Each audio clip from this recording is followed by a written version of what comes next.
Good morning, everyone. Welcome to the mock virtual retreat hosted by Executive Next Practice Institute. My name is Scott Hamilton, CEO of the Executive Next Practice Institute here at UCI Beal Applied Innovation. So, exciting morning ahead for us. I know we've got a few folks joining us from not just Southern California, but around the world. I see we have people as far away as Germany joining our session today. All right. This session is about strategic planning, and you see some pictures there of how we used to do strategic planning back in the old days of March 2020. Don't have the luxury these days of getting together in person to have these kind of strategy offsites, which, by the way, these are pictures of 3 offsites we did going back in November, December, and January this past year. We don't have that luxury of getting together, so we wanted to look at this from a different standpoint. We know many of you right now are planning of what you're going to do in 2021 and beyond. So we want to talk about why strategic planning is so important right now and why a well-crafted strategic retreat is so important right now. Secondly, we want to showcase the ideation process and the collaboration process that's critical in a virtual setting. Thirdly, we want to spotlight the preparation that goes into these virtual events. And then finally, this session is going to be a fast forward. You're going to see a lot of information in a short period of time, but we want to give you a sense of what goes on that's different in these virtual retreats versus the old days of taking people off site. Again, your host today is the Executive Next Practice Institute. Again, we are based at UCI Beal Applied Innovation. There you see a picture of how we looked earlier this year. We hope to get back to that by the end of 2021 and look forward to seeing you here at the center. We've had over 400 forums over the years, and we've had over 85,000, now 86,000 people have come through the Executive Next Practice forums over the past 10 years. Quickly, the value proposition of attending our events on into 2021 are learning about these specific innovation strategies for growth, hearing from the entire spectrum of startups to large-scale enterprises about how they are viewing strategy and other issues like finance, marketing, customer centricity, neuro leadership, and a number of issues. We cut across all types of disciplines. Meet key members of the SoCal innovation system, make connections with them, as well as the global innovation system. As I mentioned today, we have Europe, Canada, Mexico, and other continents chiming in. Finally, develop your internal innovation assets and external resources to exploit and explore your opportunities. So those are some of the value propositions of joining us. Our other host today is, of course, our internal strategy firm called Nextwork Strategy. And that entity is both the facilitators, implementation advisors to companies. I'm going to stop right here because we're already getting questions from the audience and great comments. First, use the Q&A function throughout the session today to ask us questions or make comments, or use the chat feature, but Q&A. One of the questions already is, will this slideshow be available after the session? The answer is yes. We'll be having this deck available to those that registered for today's session. Thank you. All right, let's keep moving forward. I want to get out of the way and get to our fantastic panel here. The value of strategic planning retreats has always been this. It's the preparation for the next 6, 12, 24, and 48 months. It's a chance to re-examine and redefine our value proposition to the market. And now in times of COVID, this is never more important. Also, I want to throw a word of caution out to you. And you've heard this from our organization, you've heard it from McKinsey, you've heard it from all the top experts. Now is not the time to look at incremental changes in your strategy. Now is the time to be bold and look for breakthrough value propositions to take to the market. Now is not the time to sit back on your heels and wait COVID out. Now is the time to be ahead of the market.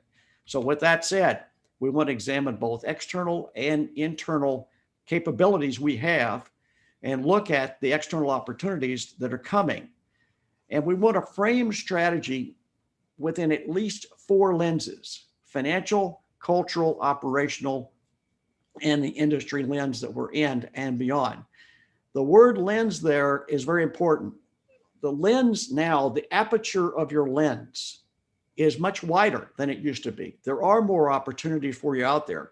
So we have to open our eyes even wider to what is potentially there. And you'll see some of that today in this, again, abbreviated exercise. Here's our traditional process we go through. Again, we're going to kind of fast forward you through several elements of strategy development today. All right. So today's mock session is going to focus on three elements. One is the preparation with the CEO. Second, we're going to talk about and show you the actual mock brainstorming session. And we're going to look at new markets for this company that we're examining. And then finally, the post communications to engage our markets and engage our stakeholders. Here's our fictitious company, Make It Corporation. Make It Corporation has been around for a few years. We manufacture 3D miniature printers for consumers and business. There's a picture of our product there on the left. Again, it's a fictional company, but we actually have a fictional printer already ready to go. Our leadership team that will take us through this strategy session today, in their real lives, they're all terrific strategists, and you've seen some of them keynote our E&P sessions over the years, starting with Jessica Ferrante, who is a CEO herself and has recently led the Women on Boards effort 2020. Armand Bajaj is unfortunately had an issue in his family. He's not able to join us today, but you will see Armand at our sessions in 2021 and beyond. Debbie Nix, VP of HR for Covenant Care. Again, we welcome her and the large employee population that she's had to manage through this period. Brian Anderson, our expert, playing the role of our CIO today. He's CEO Telecomprehensive Communications, also one of our E&P advisors, as is Dr. Anita Polite-Wilson, who's a PhD and also president of Dr. Anita Enterprises Incorporated. We're looking forward to her facilitation today. Mark Wilbur, our old friend of E&P, who runs, friends of the family, that is, who runs Employers Group, and fantastic organization we'll talk a little bit about, again, in the post session. Finally, Jenny Denon, President at Sales and Marketing at McKinsey Corporation, and we welcome them to be part of this overall planning effort. Now, here are the roles today. Each of these folks are playing. The CEO will be played by Tommy Joe, and Mark Wilbur will play the role of CFO. Jessica Ferrante will play the role of CEO, CHRO by Debbie Nix, CMO Jenny Denon, CIO, CTO Brian Anderson. Of course, between myself, Dr. Anita Polite-Wilson, and Jason Duncan will play the role of facilitators and moderators. I want to back up a second. Tommy Joe, again, is an actual CEO himself and has run many companies, multinational companies. Again, we're delighted to have him playing the actual role of a CEO today. Tommy has also been a long-term supporter of E&P, and we welcome him to this stellar panel. All right, make it by the numbers. Here's some background on the company itself. Again, this fictitious company has been in business for 3 years, 20 million in revenue, $100 million credit line, 2 manufacturing sites that we have, Chicago and Houston. Sales have been mainly direct to consumers, hobbyists, et cetera. But we've had some other people dabbling from the aerospace and automotive fields and sectors, but the contracts are small. We have 100 employees, and our price point for this fabulous 3D printer is $275 retail. Again, consumer market is hobbyist. The business market has been manufacturing, aerospace, fairly small. Again, projected to be larger by 2024, however. Here is our competition, which, by the way, this is a fictitious company, but these are the actual names of real life competitors. For those of you who are in marketing and branding, this represents an opportunity for you in the 3D space if you just look at some of the names of those brands. All right, with that, make it advantages, faster, proprietary filament that we have for our 3D printer. So those are 2 real advantages we have against this competition list you just saw.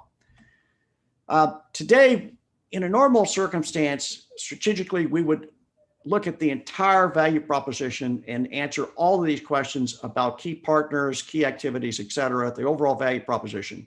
For purposes of today, for the mock session, we're just going to focus on new customer segments. With that, 2 questions that this this leadership team is going to be addressing. One is, how do we tap into new, untapped, or underserved markets that represent a larger potential, and how attractive are those untapped markets? And by the end of this brainstorm, this team will have selected at least one underserved market to go after. All right, so let's start to get into the session itself. Let's talk about what happens before the actual virtual retreat happens itself. So with that, I want to, again, reintroduce Jason Duncan, who's CEO of Miller Farm Media, our partner on this, and also our facilitator today. So Jason, tell us about how you prepared Tommy, the CEO, for this virtual retreat. One of the challenges with anything you're going to do that online, virtual retreats especially, is you need to focus on engagement. It's really easy to lose people because there's so many other distractions on the screen right now. There's your email calling out to you. There's your phone probably within reach. So the first thing we look at is we talk with the CEO and the entire team to help them clarify their message. CEOs are great at speaking, but we want to make them even more effective when on a virtual during a virtual meeting. So we met with Tommy. We helped him clarify his message. We helped choose the right technology for the session. We create a look and feel for the session. And you're going to see that in the replay. We're going to send you a link to show you exactly what happens once we take this and kind of rebrand it. And then we also send out strategy boxes. And this is one of my favorite things. And if anyone says to you on your call or while you're doing prep for your virtual offsite that it doesn't matter, just our internal team, we don't need to do anything special, take that slingshot you see there, make sure you shoot them with it. But Scott is going to tell us more about this this strategy box that we're sending out. Yeah, since we're working in virtual environments, it's important to create some kind of physicality. So you've got a team of 8 people, 10 people, 20 people, 50 people working through your strategic planning process. We're trying to give them some physicality so they can connect with each other, build a sense of team, and help them collaborate. So literally, in the case of this 3D printer company, we sent all the leadership team a 3D printer so they could have it in front of them so they can touch and feel it as we're talking about strategy. We've sent them a book about Make It, a special notebook for Make It, so they can make notes during the strategy planning sessions. That's important. Not an iPad, not an iPhone, a book they can read and make notes in as we go through these strategy sessions. And then again, we've got a slingshot to have some fun with, to shoot at each other on the screen. At least we're not in person, but we're having some fun along with it. So the strategy box gives context and gives a sense of physicality to these virtual retreats. So again, Tommy sent this out to his whole team. So with that, let's bring up Tommy and talk about his introduction to the session. So now I'm going to move right into the mock session itself, which is the brainstorming of new markets. So we're going to fast forward you to showcasing Tommy and his introduction to the session itself. Hello, team. In preparing for today's meeting, I spoke with each of you so that you would come prepared with your thoughts and ideas for today's meeting. Based on the current size of Make It and our current market scope, we need to examine new, untapped, or underserved markets with large potential. To accomplish this, we need to focus on large and attractive, untapped markets that we're going after. So Scott, can I ask you to show the slide with our vision, mission, and purpose? So for the team, I'm just going to go read these very quickly. So our vision, our continued success will be based on providing the most advanced 3D printers and technology while constantly maintaining supreme quality in all we do. Our mission, as a company, we exist to enhance the lives by developing groundbreaking high-performance 3D printers that can turn innovative concepts into reality. And our purpose, helping people and businesses to grasp abstract concepts and create physical objects from a digital model. We inspire additional learning and creativity to develop better products and bring them to market in less time. So to facilitate today's meeting, I've asked Scott Hamilton, Jason Duncan, and Dr. Anita Polite-Wilson of NextWorks Strategy to facilitate the meeting and ideation process.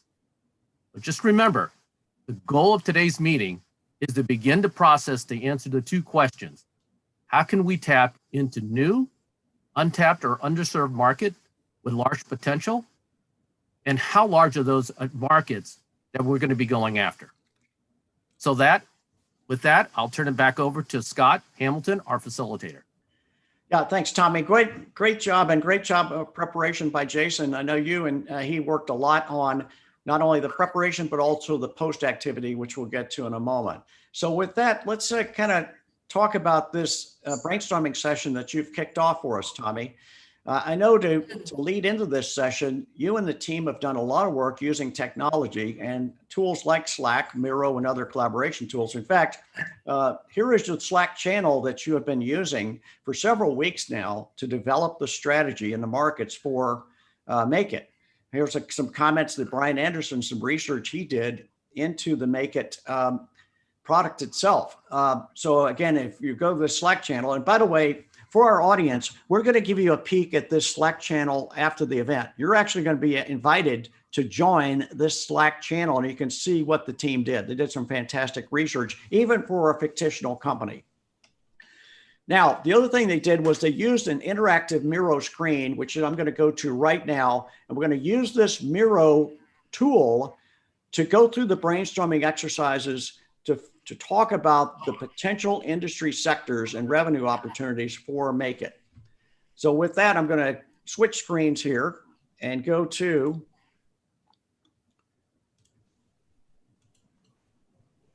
our screen. Jason, how are we looking on our screen here? Looks good.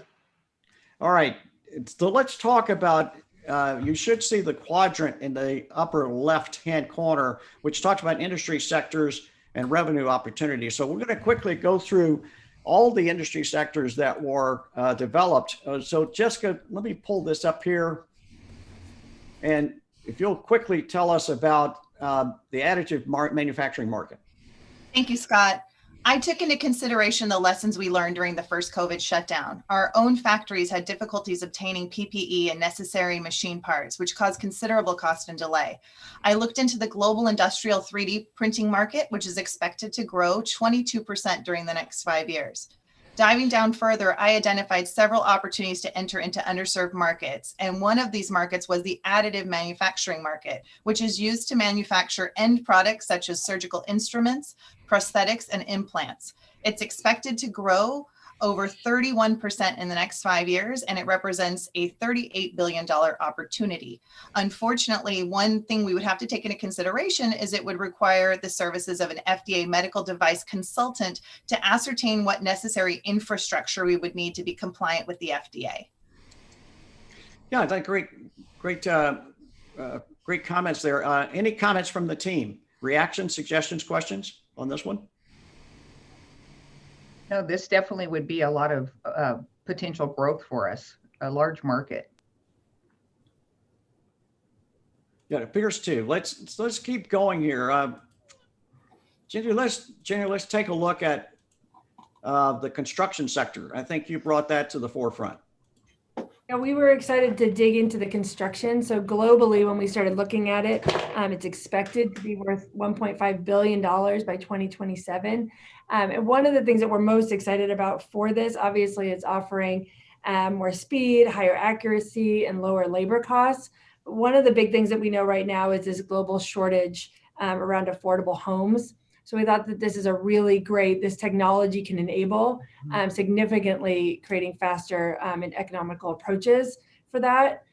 We do know that we need to start digging deeper into our current product, being at small scale. We're going to have to then take a look and say, hey, what additional product lines and expansions do we have for this? But this is a tremendous opportunity and area that we are excited to dig in and learn more about. Great. Other team members, comments here from the leadership team? Yeah, if I could, Scott. Jenny, I think that's a wonderful approach, and it would be in line towards really developing a better world, which is part of our value and purpose statement, getting into that affordable housing market and providing solutions to make sure that, people have sustainable housing. I think that would be a great endeavor for us to embark on. Yeah, differentiator. That's great. And again, for the audience, Jenny has done a tremendous amount of research that goes behind this construction sector view that you would see on the Slack channel. Jessica, let's go back to you for a moment, because I know you had another sector here you wanted us to look at. And let's pull this up to the front. So I also looked at the automotive market, which is expected to grow over 23% in the next 5 years and represents an over $6 billion opportunity. So very extremely large market there. What's the reaction here from the team, the leadership team, to the automotive market for our 3D printer? Well, we have some clients already in automotive, so it might be an opportunity to leverage those alliances we already have. Yeah, and I think in that electric space of what we're doing and where we're going of kind of that future, I think this is a really exciting space to be into, and researching, especially being here in Orange County, some of the companies that we have here that we could be partnering with. Mark, our CFO, what's your reaction, the numbers guy, to this? Looks like a big number there. What's your reaction to the automotive market? You may be muted here. Sorry about that. Well, the existing marketplace doesn't give me a lot of trepidation because it's an existing marketplace for us. We know how to play in the space. My focus is for this exercise, and my focus and concerns are more related to the areas that we don't have the experience, the areas that we don't have, we've never walked into, new channels, where they come with new costs and new impacts that we haven't addressed before. It may increase sales headcount, it may increase production costs, it may, specializations that we just haven't planned on. And I'm concerned about maintaining our margins. In our marketplace, there's enormous opportunity for our company. So where we put our attention and our focus is critically important. Yeah, great point there. And by the way, you see a link on this note that Jessica has posted on the board, and it's a link to some of the scoping around the automotive market. So again, for our audience, again, each one of these folks has done some brainstorming, but also research behind it. Great comment. So let's move on to a final sector that was examined here and have Brian share that with us, and that is the education sector. So Brian, can you kind of help us illuminate this at the moment? Yeah, absolutely. So from a technology perspective, I was really thinking about how can we bring 3D printing more into the mainstream and establish a long-term sustainable foothold in a growth market sector. And one of the things that I thought about was what Google has done over the last 15 years in the education market. They have introduced, they provided all of their products and services basically for free for certain educational institutes, and then kind of grew into revenue lines through that. But what they've been able to do is secure their foothold as an operating system so that students that are migrating from K through 12 up through post-secondary education are all utilizing their technology every single day and having that become the native environment that they work for. So I thought, what if we could do the same thing with 3D printing and education and become that baseline so that we're not just a product, but we're also that back-end technology platform and operating system that students are used to working with and comfortable with, that could help us to leverage and create additional market share by becoming the standard in the industry. So evaluating that over the next 5 years, there is a $1.54 billion revenue opportunity with a CAGR of over 19% during that forecast period. So leveraging that through a little bit more and just projecting some very moderate market share opportunities to capture that, we've got an explosive revenue opportunity. That's great. Since we're on you now, Brian, let's kind of take this to the next step. You've talked about the sector. Let's illuminate who you see as the channel partners and alliances and engage the team in a discussion around this as well. Sure. As Tommy knows and the rest of the team knows, I currently work with the Greater Irvine Chamber of Commerce and enrolled with their Business and Workforce Development Committee. And through that, we are partnered with the local education system. So we have some natural alliances and partnerships in that area with career technical programs, the local ROP district, with the K through 12 school districts, with local community college districts, as well as with all 17 universities that are operating out of Irvine and the greater Orange County area. So exploring those pathways for how to bring this into market and developing those partnerships before looking at expanding and scaling that through new markets, I think we have a great opportunity to make that first entry point and land and expand locally first. Okay, great comments from the teams, ideas here. What is this? I think using Irvine as a test market would be a fantastic way to enter this marketplace and help us set the stage for the rest of the nation and the world. Yeah, that's what. With the connections Brian has, just to help us introduce to that market, I think would be a great kind of door opening for us. Yeah, I think that's great to have such a well-connected CIO. And again, it's a gold standard for having leaders of the membership team actively engaged with the community, so you can tap onto those alliances. So Brian, keep us going here on your, as you fleshed out the board for us on education, the capabilities we have. So we do have some challenges as far as our existing organization and our infrastructure. To date, as we've developed, we've really been focused on that B2C marketplace, and that requires a completely different type of infrastructure. It requires a completely different strategy around privacy, around data security.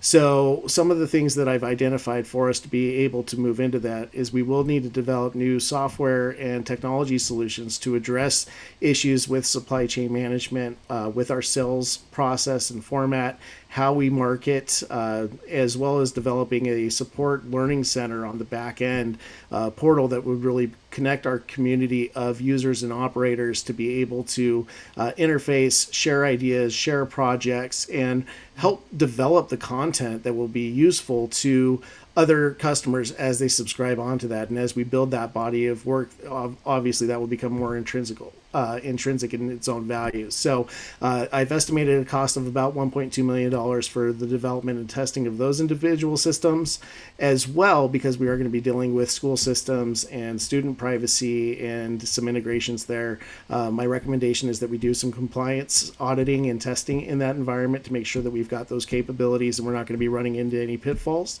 And then also we're going to need to look at upgrading our manufacturing capabilities to be able to get the product into the local school systems and make sure that we're supporting them. We need to be aware of any types of issues that may be coming up from a operations perspective as far as our ability to complete and successfully manufacture that. So I would propose that we investigate doing an IoT implementation for smart metering all of our production equipment, and I estimate that that'll be about a $350,000 research project. Okay. And I know Mark might have some reaction to that, but other teams want to chime in here. Again, for our 3D printer, what do you continue to think about the education sector? I think it's an incredible opportunity to get in there. I think that from a marketing perspective, sales and marketing, that support and learning center is huge. I mean, some of our competitors that have a strong hold on here definitely have that educate the educators, and we'll kind of touch on that later with some ideas for marketing. Right. That's going to be huge of how do we differentiate there. But I think this is a really exciting space, and kind of back to the beginning of how do we get them young and in the schools and using our product through, I think is a great idea. I also, if I could chime in here, I also think this is a mature marketplace. I mean, the education channels have been around for a long time. And I think there's an opportunity here where we might be able to piggyback with a partner that is already entrenched in the education industry to help streamline some of our sales efforts versus, cold calling and banging on doors for the first time.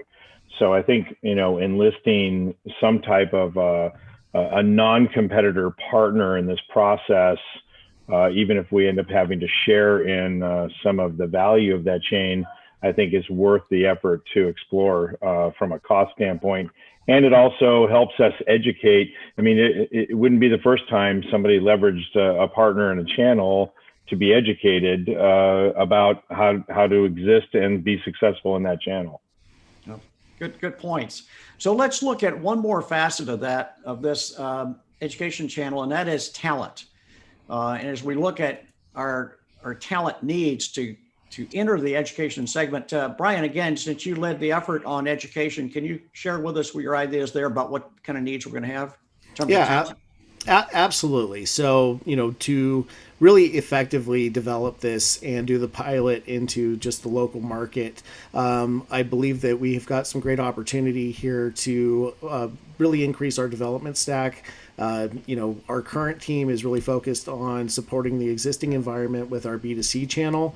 Obviously, with this being a new channel that's going to be required for development, my recommendation is that we bring on 3 full stack developers, and the salary burden alone would be about $85,000 a year for each of those. As well, we will want to look at bringing in a privacy and compliance officer to help us do the evaluation over, our data security infrastructure and compliance issues pertinent to the education sector, and that salary burden would be about $150,000 a year. Well, we could even consider like the compliance investment if we may consider an outside consultant to do that, but just, we could look at options. Yeah, good point. So again, looks like we've got some things to examine there. I know Mark, as CFO, would probably also want to look at the cost related to a privacy compliance officer if that's needed right away. But again, those are all issues we can deal with. That's a great examination. In the interest of time for the audience and for this mock exercise, I didn't want to skip over something, but normally we would take each of the ideas that came up with these different industry sectors, and we would take each one of them through a full analysis with the team. That could take up to a day or 2 days. So again, we're doing this in 10 minutes. But so you can start to see the diversity of ideas that are coming up. Jessica, I did want to kind of go back to you for a moment. For example, you did some analysis on this additive segment. And can you just share with us, as an example, what you saw here in terms of our capabilities in the additive segment? And let me pull this to the forefront here. This was the additive manufacturing. So as far as the capabilities and costs, would be the FDA compliance, the possible addition of an FDA medical device quality control system, and design costs for sure. These are some things that we would need to take into consideration. Under talent, we would need to do the same thing. We would need a consultant for the FDA medical device, possible FDA medical device quality control team, a dedicated sales team, dedicated customer service, dedicated training team, and probably additional manufacturing staff to handle the volume that we would have. Yeah, so I pulled up those two. Let me bring this to the forefront. You covered those two pieces there. And again, if the team has a comment here. So again, from a capability standpoint and from we've got a duplicate here, looks like, from a talent standpoint, those are our opportunities. Yeah, this obviously we need to consider, the huge investment because we're leaping into a whole new arena, and we'll need to find the talent that to match that market. So we'll just have to evaluate that. Mark, you brought up the fact that these are some markets we haven't been in before. So would that cause you some concern here as well as we look at these different healthcare sector markets? It does from a headcount standpoint for sure. And the one issue that really sticks out to me is that organizations oftentimes when they head into new business segments or different channels, they have a tendency to want to go hire people that are separate and apart and create whole new infrastructures associated with that channel. So what I would be encouraging us to do is to take a hard look at the ability to create crossover sales teams that have multi-industry capability so that if, say, Brian is on my sales team, He can do education, additive, medical, and do a few others, because we've found some consistent messaging that cuts across all of it, and that you might just have to get a little beefed up on an industry versus having to have whole separate teams. I mean, if the industry, if the money supports it and it can have whole separate teams, great. Again, this is just one of those things that if we can do it, it would be most advantageous to be able to have cross-functioning sales teams. Yeah, great point. So again, for our audience, you're seeing in a very accelerated way some of the brainstorming that's going on in terms of starting to narrow down. So I want to fast forward now into the next part of the brainstorming, which is called a 6 hats exercise. So what I'm going to do here is go into a different screen, and we will take a look at, let's see, Jason, have we got on the correct screen here? We can see your notes, but you get the correct screen. Very good. All right. So we should be back. Here we go. Into brainstorming part 2. So we've gone through this initial exercise of looking at the different markets and fleshing that out. Now we want to drill in just a little bit further. And with that, I want to bring in Dr. Wilson, Dr. Anita, to show us how she's taking the team through this 6 hats exercise. So welcome, Dr. Anita. Thank you so much, Scott. Good afternoon, team. I'm really excited to be facilitating this particular segment of the meeting. And I will tell you, this is one of my favorite tools for 2 reasons. It's a structured methodology for brainstorming that actually invites diversity of thought. So I'm going to give us a quick level set here. The blue hat manages the thinking process, and as your facilitator, that would be my role. The white hat asks for information that's known or unknown. The green hat focuses on possibilities and creativity. The yellow hat values benefits and why something may work. The black hat explores why something may not work. And the red hat looks at feelings, hunches, and intuitions. With that being said, based on the fact that we're limited on time, I'm going to come to about 3 people. And I'd like to start off with Debbie as our CHRO. Debbie, do me a favor, put on the white hat and tell us what information we know and don't know about our talent pool. Okay, thank you. So we did analysis in the education space with our current employee base that we have, and looked at skills and capabilities and what gaps might be there. We did find where we have a number of people who've actually worked in the education space. So we do have some bench strength there. So we just need to do some training and find maybe some specialty individuals. Although we did find from the manufacturing side that we're probably going to increase headcount, particularly in the manufacturing side, to be able to handle the volume that we're expecting. So I'm hearing that it sounds like we've identified some folks that have some transferable skill sets that will actually come into play if we pursue this. Yes, that was great news to say. Fantastic, great. Jenny, as our CMO, please put on the green hat and explain what creative marketing possibilities your team came up with for us.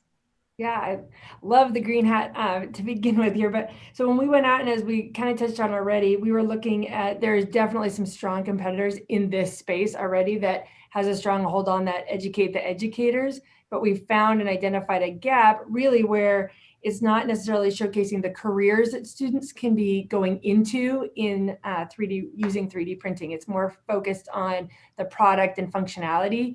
So we're excited. We're designing a campaign and brainstorming some ideas around a campaign or contest that can showcase your dream job in the future.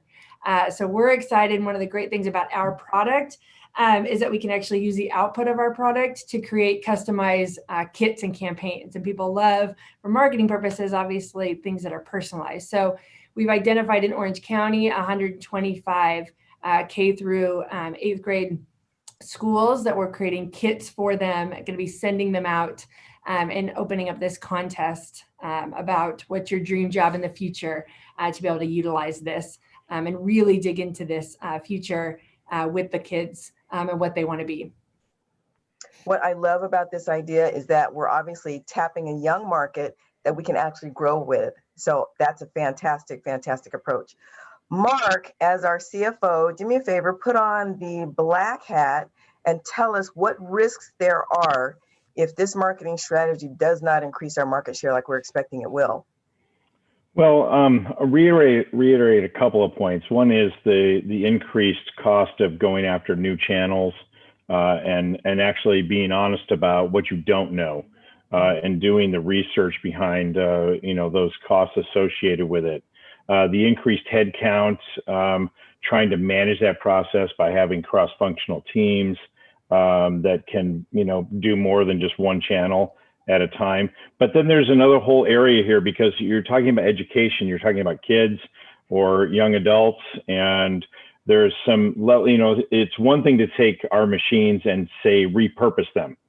That might not be very expensive, but one of the areas that I think we need to focus in on and do some research on, and that is related to the safety standards and the increased additional costs associated with that.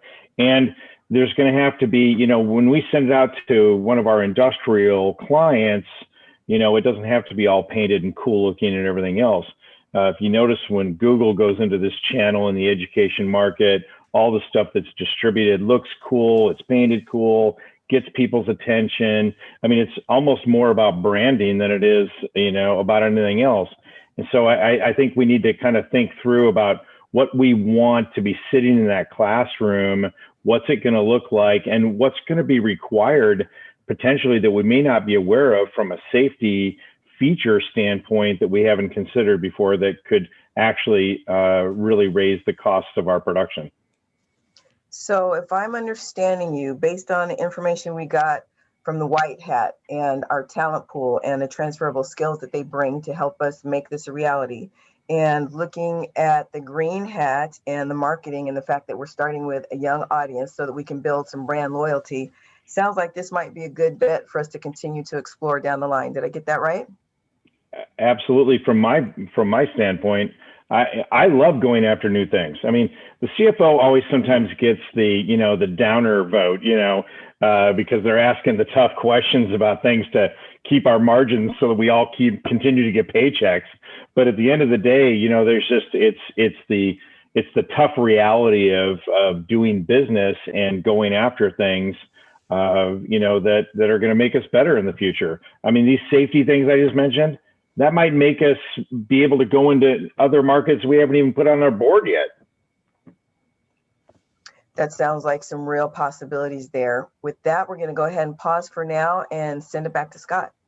Dr. Anita, this was fantastic. And thanks again to the team. Great input on this, different ways of thinking, different ways of looking at this. And also, you'll notice that we're including all members of the team in this kind of discussion. Dr. Anita, thanks again for taking us through that. So let's, again, fast forward to post-retreat. We've had all these strategic planning sessions. Again, these would have normally taken place over a day, 2 days, a week, but we're condensing it just for purposes of demonstrating this. So let's talk now, fast forward to the post-retreat communications development that Jason and Tommy, the CEO, did, designed to align all stakeholders to the new direction. Again, the new direction this team has decided on was the education sector. So for this 3D printer, the team, I'm fast forwarding you, the team agreed and reached consensus on going after the education market. So Jason, tell us what you did to prepare Tommy for the post-retreat communications. Yeah, thanks, Scott. And really, we did this for everybody who's going to be part of this post-retreat. So it starts with some communications, and then we talk with the CEO. And again, it's all about formatting the meeting for engagement. And engagement comes from clarity. Then Tommy and I worked together to record a video. In this case, we did it remotely, which is really popular during these COVID years. Oftentimes we would do this in person. We've even in the past worked with CEOs like Tommy and done funny videos to help break the mood. And then that remote studio setup would make sure that everyone who's not going to be in the room with us in terms of the broadcast room is connected in a way remotely that their background doesn't distract. And you've seen everybody today has done a good job of really, positioning themselves on camera so they look professional. And I believe we've got a clip from that video that Tommy recorded. All right, let's take a look at a short clip of the post-retreat communications video created by Tommy, the CEO of Make It. Looks like we're not going to have sound here. Jason might not have come through unless you're hearing it. No, we're not hearing it, but you get the idea. I mean, unfortunately. Yeah, and here Tommy was just talking about, I'll do voiceover. Tommy was talking about the fact that the team selected the education sector. They were in agreement about going after that. And he was talking to his stakeholders about the need for focusing on that sector, the value there, and how they intended to enhance their value proposition to the education sector. So again, we're fast forwarding. The actual videos would either be probably a series of videos that would be done to all stakeholders. Again, stakeholders meaning the board, the workforce, and to customers and strategic alliances and partners. So again, that's a whole communications plan that was developed for this company. All right, so let's keep going here. Some of the lessons from these virtual sessions, I know we've got some questions to the audience, so I'm fast forwarding this. Some of the lessons from these virtual sessions are this way. In just a moment, I'm going to capture some of these. All right. As we look at these virtual sessions, preparation is key. As we said, preparing the CEO, preparing the attendees, sending out the strategy box, getting people ready for the virtual session. Too often what we're seeing in these strategy planning sessions or virtual retreats is that the leadership team is brought together with no context, no common knowledge about what they're going to be looking at. As a result, lots of time is lost in the actual planning sessions themselves. So preparation is key. Secondly, in a virtual environment, as we all know, having been on Zoom now for 8 months, that miscommunication and a lack of inclusion is a risk. The people you most want to hear from often will not share on Zoom. So we have to find ways of getting them engaged, deliberately calling them out. You saw me call out a couple of the members of the team during the brainstorming if they're being silent. Bring people in, make sure we have a contrarian point of view often. Don't just go to people that are going to say yes, but look for the people who are going to say no against an idea. Other point here, the CEO, Tommy, did not facilitate any of this. You didn't see him facilitate the brainstorming session. Instead, Tommy operated as a member of the brainstorming team and sitting back and evaluating ideas, not having people look and wait for him to chime in on if he liked an idea or not. So the team reached a conclusion. Then Tommy weighed in on his opinion. And of course, we're fast forwarding this. So Tommy would have taken these ideas to the board directors, gotten a final seal of approval, et cetera. But again, CEO acts on a level playing field as a member of the team itself so that we avoid that idea where people are shut down and just waiting to see what the CEO would say. Those are some of the key lessons here. So let's go to audience Q&A. Let me, team, I want to have you come back on video, please, everyone, all of our mock strategy participants, because some of the questions here coming in from both our YouTube audience, I'm getting some text messages and also some chat here. So just a couple of questions here for the role players. And I want you to talk about this from your standpoint of getting ready for this actual workshop. What were your own personal observations about using this tech like Slack, like Miro, and some of the other technology? What were some of your reflections as you look back on getting ready for this workshop that you found pluses, minuses to using technology in this virtual environment? Debbie, I know you said you had started to examine some of the uses of Slack within your own company. I think you're on mute, Debbie. You can all unmute, by the way. Go ahead. Okay. No, we've just found that it's a good way just to foster the collaboration that's focused within our team. So we've started to use Slack in some of our brainstorming sessions. And then there are a lot of different collaboration tools beyond just Slack, as we all know. There's Microsoft Teams and many others. But what about some of the other of you in using the Miro boards and brainstorming boards, things like that? What are your reactions here? Yeah, sorry, Jessica. Penny? Yeah, we use Miro, and I love being able to have it be interactive. I mean, in this virtual space, I mean, I see you've got your whiteboard. I've got one in my office that we normally can come together. put all these sticky notes on there. We use Miro and Mural. And it was good to be able to see other people's comments, and then we can interact with it at the same time. So I think being able to do it ahead of time of putting sticky notes on there, but then when we can all be there at the same time, it creates this brainstorming feel that we can't get necessarily just on a Zoom call, that we're all on the same board. It's been fun. Absolutely. And if I would just be able to add, there's, as you mentioned, Scott, there's a lot of different options for collaboration tools and different things.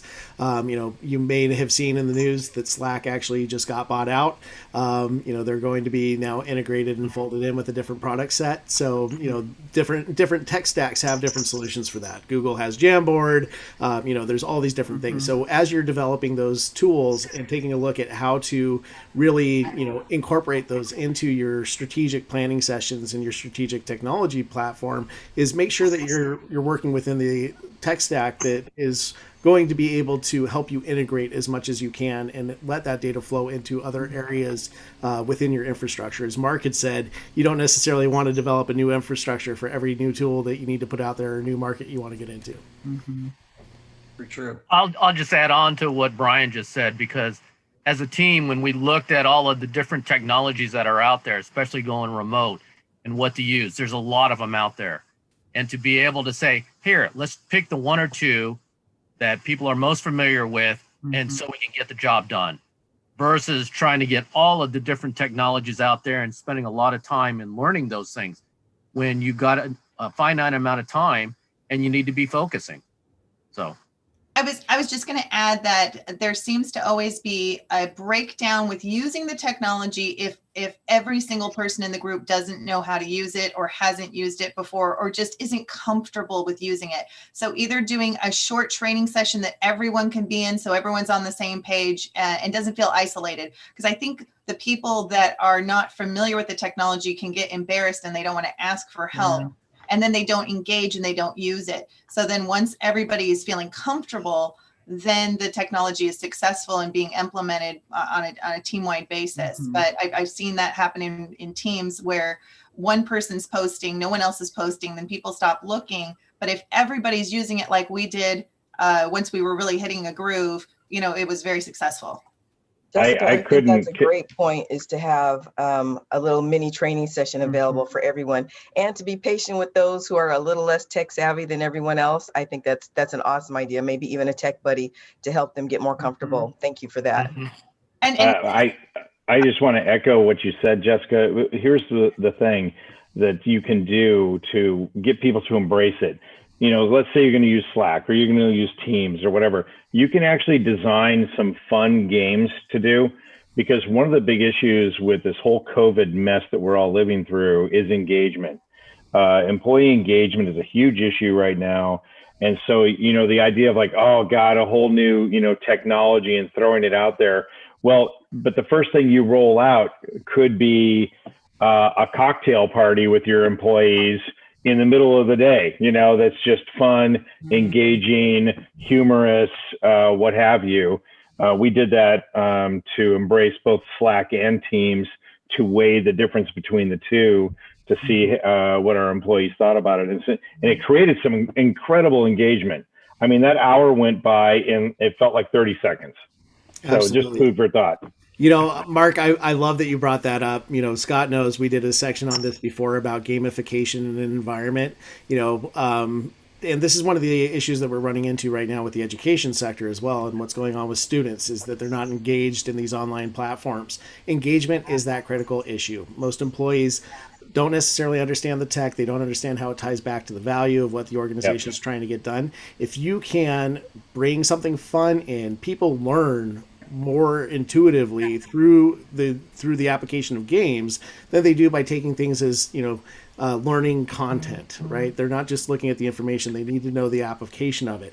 We just went through this the other day on another Zoom call that I was participating on, where we brought in an online quiz that people were able to utilize their cell phone to actually do the answers, but we were displaying the answers in real time, and we had 100% engagement and participation. And at the end of it, when we tested people on the controls that they used, they knew exactly what buttons they pushed to get things done. It's very powerful. I think in addition to that, making it fun, but also making it relevant, maybe an online scavenger hunt about a new product or a new service or a new direction that the business is taking, somehow connect the two and make it really that much more powerful. That's exactly right. So we talk about that strategy box. That's another item that could go in there, is that the items for a scavenger hunt. Just in the interest of time, I want to get to two other key audience questions, and then we'll do a fast close. One of the questions from the audience, they just asked point blank, did you like Slack or Teams better? Yeah, and I hit the wrong button. Oh, okay. Sorry about that. No problem. Actually, we're going to do one more, as I love that word too, by the way, Brian, that gamification. We're going to do a whole nother session. I've got a whole different part of my team that's going to develop a fun event, and we're going to run it on both. And then I think we'll be at a decision. Personally, I find Slack just a little easier, a little less weight to it and dealing with it.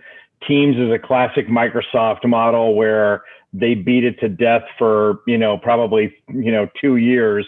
And it's just, it's got layers, it's complicated. It's probably great for a huge organization, but for a lot of small, medium-sized businesses, I personally found Slack to be a little faster, a little quicker, but that's just me.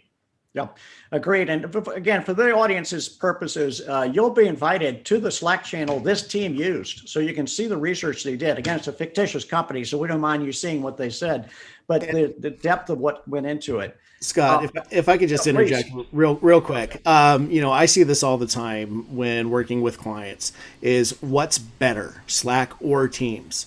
There is no what's better. There's what's best for you and your organization, and how does it actually tie into the way that you need to operate? Those are the questions you should be asking. And again, that's exactly right.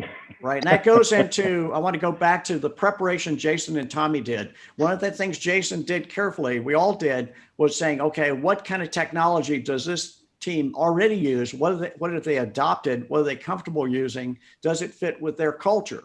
So all those questions are answered right up front before the virtual session. Exactly. Now, one final question for all of you that are the role players, and that is, what is the cadence in times of COVID or even other times? What is the cadence of these virtual retreats? How often should they happen? What do you recommend? I know, is it once a year?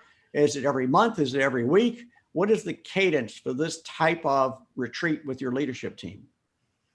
What do you recommend? I personally go back to what Brian just said. I think it depends on the organization. I mean, if you're an essential business, you're on the front lines, medical, whatever, it could be every other day. And other companies, it could be once a month. I do think there's an engagement issue, though, that has to be overlaid to it beyond just the business response and reaction. But I think it really kind of depends on what your business is and what your executive team looks like. I would agree with Mark. I think it's like a family. What works for one family does not necessarily work for another family. So it depends on the culture. It depends on the need. Is it a need to stay connected as a leadership team? Is it a need to make some strategic business decisions? Whatever the need is, make sure that you are timely in meeting that need, and always, always, always do your best to keep it engaging. Right. That's so true. And again, I want to just thank all the role players here, our friends of E&P, and just all the work you did to get ready for this workshop. Just getting prepared for a fictitious business model took almost as much work as an actual company. So again, I applaud you all for your efforts, and thank you so much for supporting today's workshop. Again, for the audience, in the post information, you'll get not only the PowerPoint, but also the contact information for each of these role players. I encourage you to reach out, link in with them, because they are all experts. And again, it's been great working with you on this strategy project, everyone.